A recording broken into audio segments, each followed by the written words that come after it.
Itong mga medicine na ito ay malaking tulong para sa kanila kasi ano to parang kasi may mga bipolars din sa kanila, may mga problems with mental, psychological disorders, epilepsies, mga ganun. So malaking tulong sa mga gamot na ito.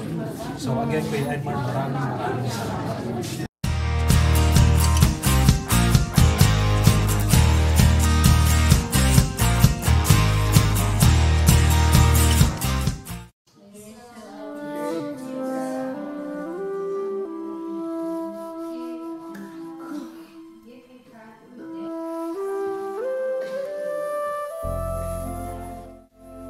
Hello everyone! Ngayon po ay nasa ikalawang linggo na po tayo ng muling pagkabuhay. And alam niyo po, very excited po ako ngayong araw na ito na gumising. Kasi dadalawin natin ang ating mga kapatid na nakatira sa Akani Fitiawana, sa Maison de la Charité. Ayan, bahay ng pag-ibig. Sa ating mga kaibigan na mga madre na nag-aalaga ng mga physically disabled at saka mga mentally challenged, no? Mga special children, kung tawagin. Sila yung nag-aalaga sa kanila. So, pupunta tayo sa kanila ngayong araw na ito.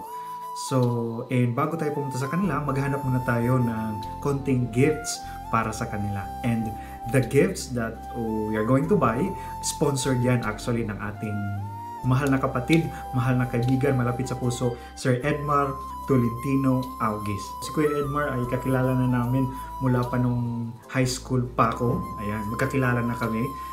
Isa siya sa mga best friends ng ate ko since high school and college until ngayon. And marami nang naitulong sa akin si Kuya Edmar, sa aming pamilya si Kuya Edmar. And hanggang ngayon, na andito ako sa Mission, talagang hindi nakakalimutan ni Kuya Edmar na tumulong sa Mission. So, Kuya Edmar, I hope you are watching right now. Sana samahan mo ako as we go to Akani Fitiawana, Maison de la Charité, bahay ng pag-ibig. Mamalengke na tayo ng kaunti, bibili na tayo ng konting gifts para sa ating mga kapatid. So kasama natin yung mga youth sa parokya, Lina and Dina. Ito na tayo ngayon sa pharmacy and hinihintay na lang natin yung mga boxes ng medicine. Actually, itong mga medicine na ito ay malaking tulong para sa kanila kasi ano to parang kasi may mga bipolars din sa kanila, may mga problems with mental, psychological disorders, epilepsies, mga ganun. So malaking tulong sa mga gamot na ito. So again, Kuya Edmar, maraming salamat.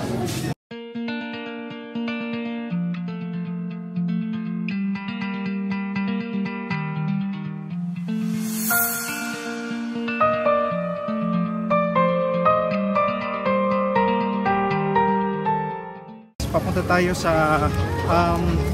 palengke at bibili tayo ng prutas, ng mga gulay.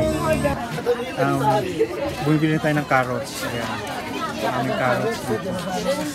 Maraming mga fresh na gulay dito at saka mga prutas. So, ayan. Tinitimbang na po. Ayan. Okay. Elephant. Yeah, dawa.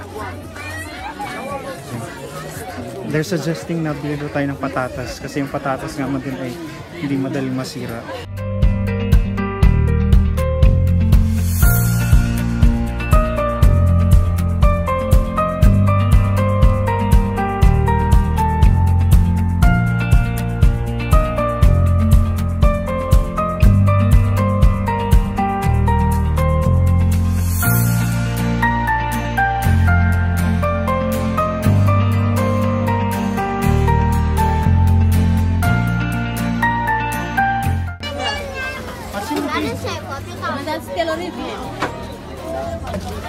Masak at sorry dito.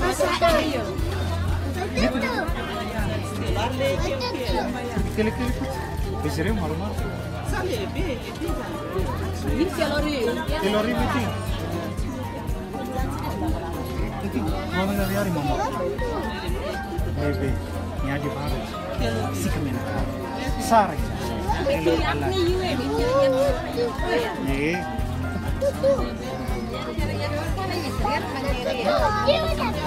Hello, Arif. Saan sa pizza pa? Yes. Saan sa mama?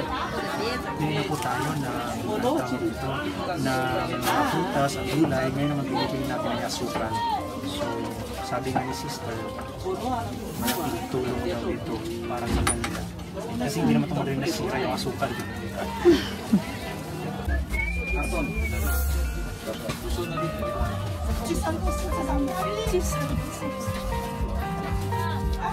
So ngayon ay nakasakay na kami sa tik-tik. So papunta na tayo kina sister sa ating mga kapatid. So nabili na natin ang ating mga kailangang bilhin.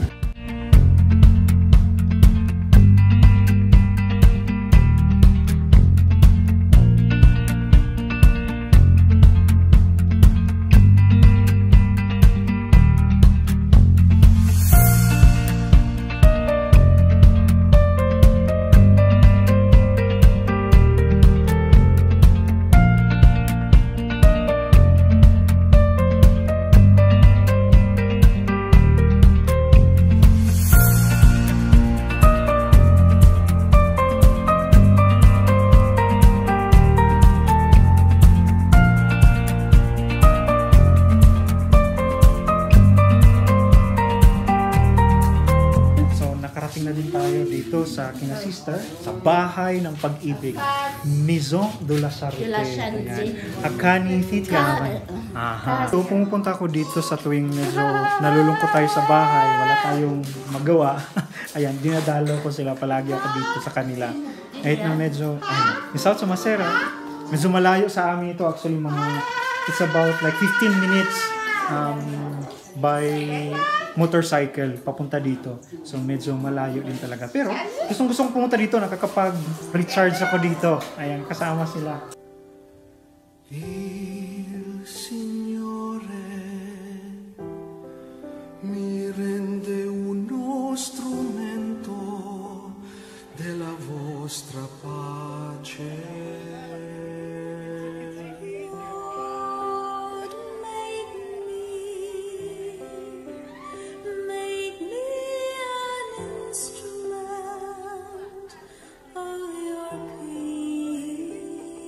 Dove c'è odio,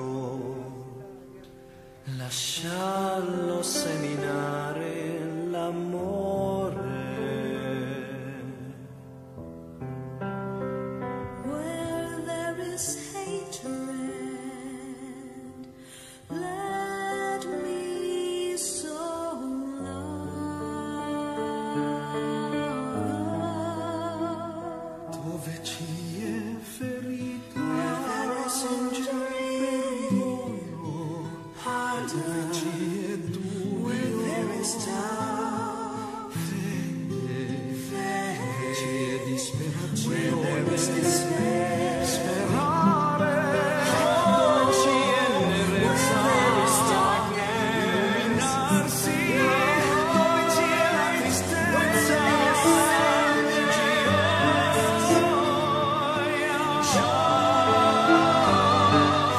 Bidiabe, amin'ny fanomezantsika nataonao aminay aty amin'ny Masera Carmelita Minerva izay mikarakara ny handikape eto Ambatondrazaka.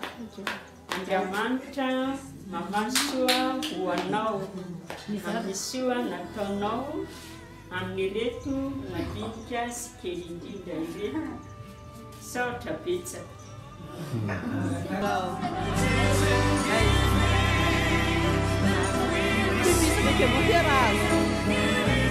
Sol.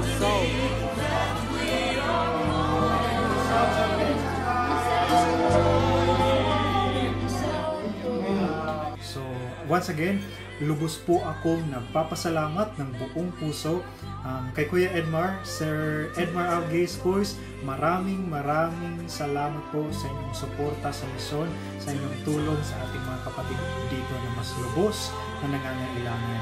So, pagpalain po kayo ng Diyos, sampo ng iyong buong pamilya, Kuya Edmar. I'm always praying for you. We keep in touch in prayers. God bless you.